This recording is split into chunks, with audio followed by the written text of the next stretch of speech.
Хэллоуин мистикаға толы мерекенің бірі. Оның көнеден келе жатқан тарихы қызықты жоралары бар. Қазанның соңғы күні әлемнің көптеген елінде, соның ішінде ақш пен Ұлыбританияда Хэллоуин тойланады.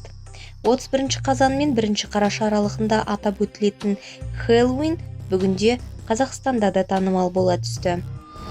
Бүгін Хэллоуин мерекесінің қалай пайда болғанын және оған асқабақтың қандай қатысы бар екенін айтамын.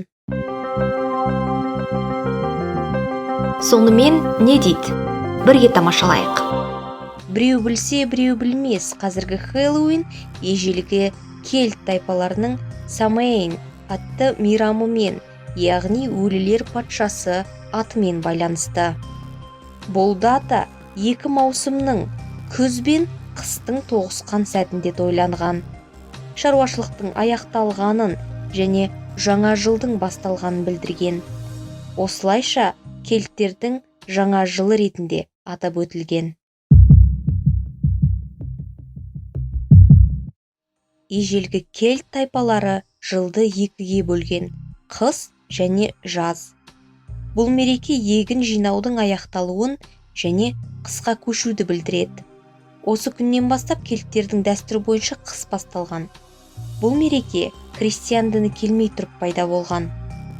Осы түні кельттердің ежелгі сенімі бойынша өлілер әлемі ашылып, басқа дүниенің тіршілік иелері енеді деп саналған.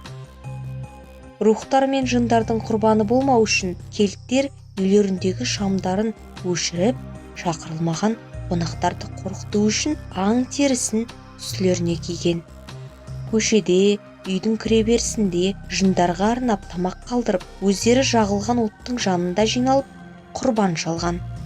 Құрбандық шалғаннан кейін адамдар үйлеріне қасиетті саналған отты кіргізген. Мерекенің символы асқабақ болған.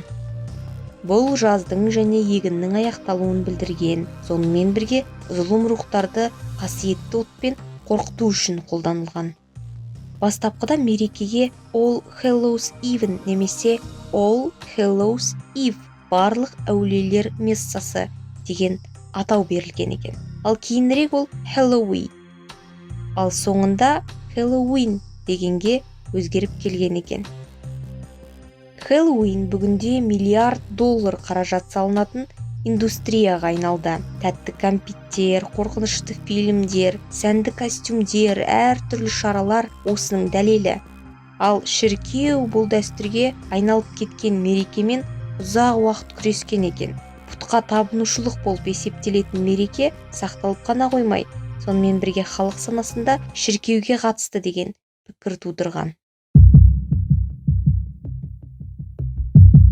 Кельттер шамды шалқаннан жасаған. Шалқан деген орам жапырақ тұқымдас өсімдік. Оны көбіміз мына ертегіден білуіміз керек. Демек, барлығымыз Хэллоуиннің символы асқабақ екенін байқаған шығармыз. Шалқанды ойып, кельттер қайтыс болған туысқанның образын бейнелеген. Осындай шалқаннан жасалған шамдарды рухтарға жол сілтеу үшін жолдың бойына қоятын болған. Асқабақты шалқанға қарағанда ою әлдеқайда оңай болғандықтан, бұл үрдіс басқа елдерге де таралады. Асқабақ мол егін мен жайлы қыстың символы. Бұл көкөніс сары түсті күнді білдіреді, ал зұлым рухтар күннің көзінен жарықтан қорқады.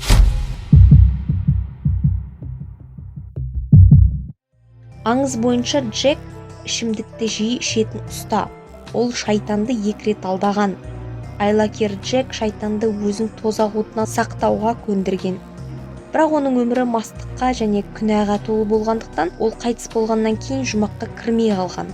Ең қызығы, ол тозаққа да шайтанның уәдесіне бола кірмейді. Оған тозақтан көмірдің кішкентай бөлігі берілген екен. Джек оны шалқанның ішіне салып, үйіне қарай жол тартқан. Содан бері Джек жерді аралап, өзіне орын таба алмай жүрген деген аңыз бар. Исламдық тұрғыдан алғанда бұл мереке пұтқа табынушылық деп саналады. Сондай-ақ ислам бұл ғұрыпты өлілер мен аруақтарды қорлау, мазақ қылу деп есептейді. Ал асқабақ костюмдерге ақша шығару ысырапшылдыққа баланады. Екінші мәселе, зұлым рухтармен қарым-қатынасқа түсу қауіпті.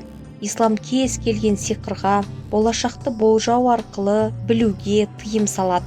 Тек ислам емес, христиан дінінің де қағидаларына бұл мереке қарсы.